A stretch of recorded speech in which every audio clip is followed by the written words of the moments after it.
Well, good morning, good afternoon, good evening.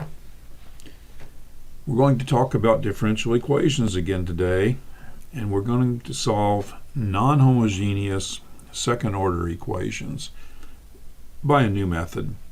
So let's look at a kind of a canonical form here. Y double prime plus p of x y prime plus q of x y equals f of x. So this is linear in y. Doesn't necessarily have constant coefficients. Very often problems that we're solving will have, but it's linear in y. It's second order, and it's non-homogeneous because we've got a function f of x on the right-hand side, often a driver function, that must be taken into account. And we know that we can solve this if we'll find yc, which is the complementary function. It's a solution of the associated homogeneous equation.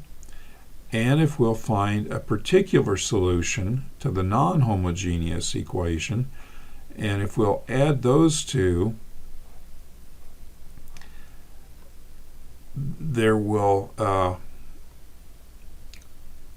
these two will always, if you take any solution, you'll be able to express it as a sum of these two.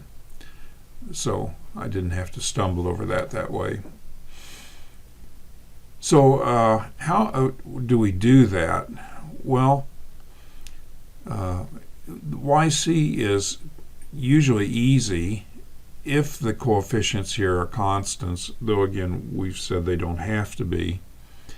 And how do we find a particular solution? What we've been doing whenever we were studying using undetermined coefficients, we were guessing at a solution, which we can do if f is of a particularly simple form, like sine x, or some combination of sine and cosine, or an exponential or a polynomial.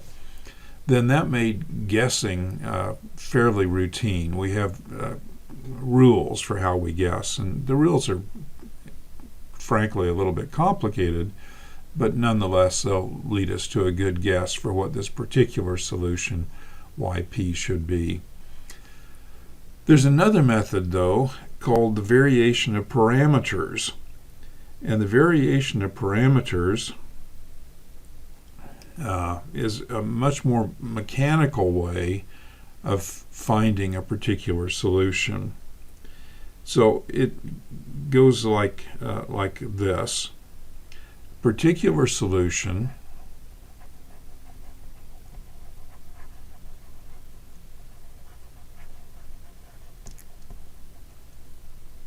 of, I'm just going to call it the above,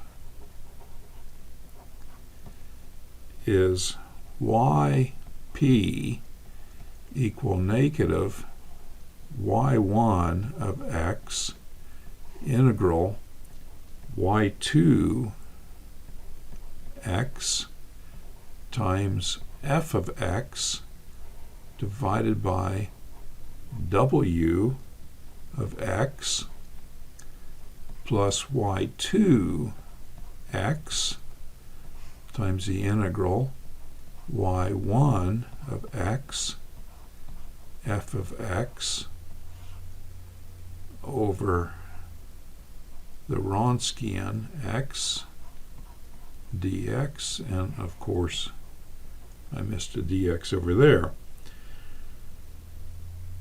This is, integrate some integrals, multiply some functions together, evaluate a Wronskian, so you get some computation you have to do. The y1 of x and the y2 of x are two linearly independent solutions of the associated homogeneous equation. So that's where the y1 and y2 come from. The f, of course, is the right-hand side of the original equation, and the Wronskian is the Wronskian.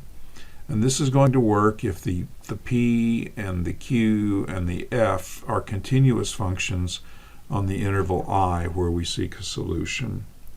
So I'd suggest then, we've got a statement right there. Why don't we try it out? Take it for a drive. So let's try it out on y double prime plus y prime minus 6y equals 6e to the 2x. And this is an equation that we worked with last week when we were talking about undetermined coefficients, but we're going to solve it again. So what do we see here? Well, I see that I need y1 and y2, so I'm going to have to solve the associated homogeneous equation, and that would be y double prime plus y prime minus 6y equals 0. And that is a second order linear differential equation, constant coefficients, and so I know that I would find the characteristic polynomial r squared plus r minus 6 equals 0 would be the characteristic polynomial, and I can factor that, fortunate me, r plus 3, r minus 2 equals 0, which leads me to zeros, or I'm going to call them roots, r equal -3, 2. And then I can write down the solution by inspection, and that would be yc is equal to c1 e to the, I just need to pick one of these, and I'm going to pick 2x plus c2 e to the minus 3x. So that's yc. Now for variation of parameters, which is what calling yp, this long equation, is known as variation of parameters, we would then have y1 equal to e to the 2x and y2 equal e to the negative 3x. Now it won't matter which one you call y1 and y2, you will have to be consistent, but it won't matter. There's no way to dictate that to you. What else am I going to need if I'm going to try to find yp with this result? Well, I need the Wronskian. So let's try to find the Wronskian, and remember we agreed that if it's understood what the functions are, we can abbreviate the notation here and call this w of x the Wronskian. And this is only two functions, so it's going to be a 2 by 2. And this is going to be e to the 2x, e to the negative 3x.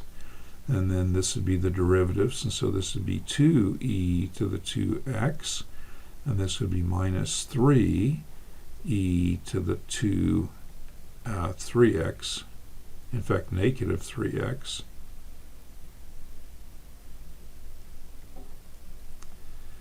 Like that, and evaluate that determinant. So I see a negative 3.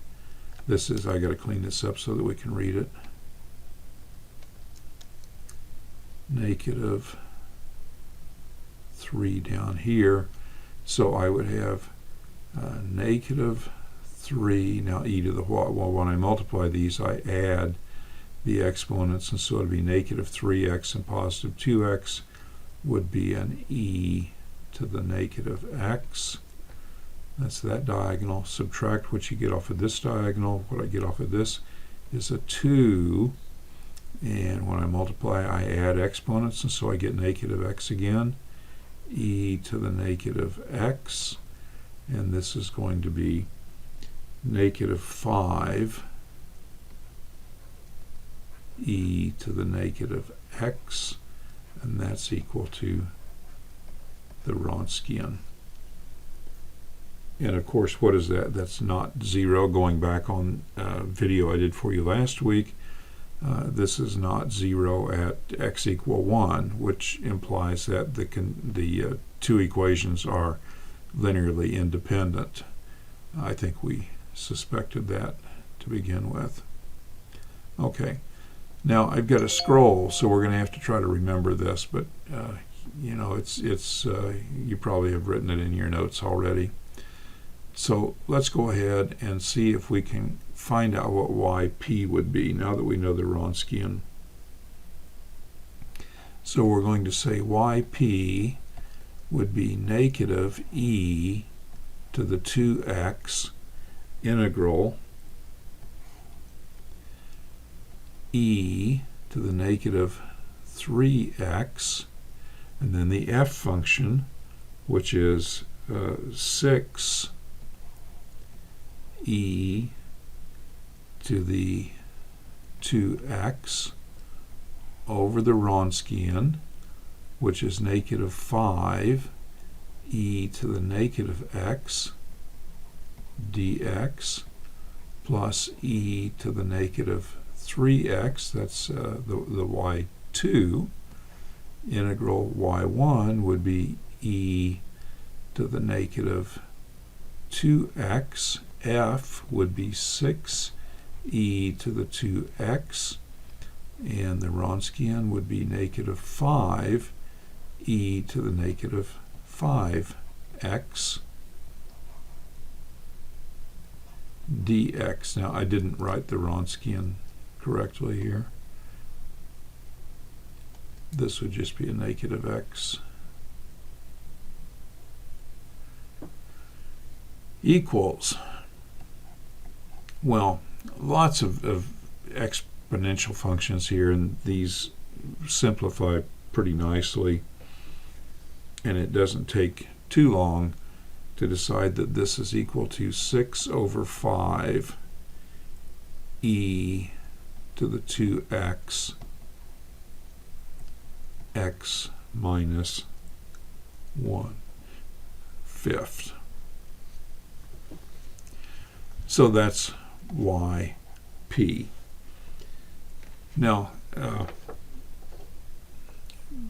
just, I don't know why, just to verify, yp would be a particular solution. So what does that mean? That means if I substitute yp and its derivatives in the original equation, then I would get an identity, and I did that and verified that yp is in fact a solution. And so now we'd be in a position to write y is equal to c1 e to the 2x plus c2 e to the negative 3x plus 6/5 e to the 2x x minus 1/5, and that would be a general solution.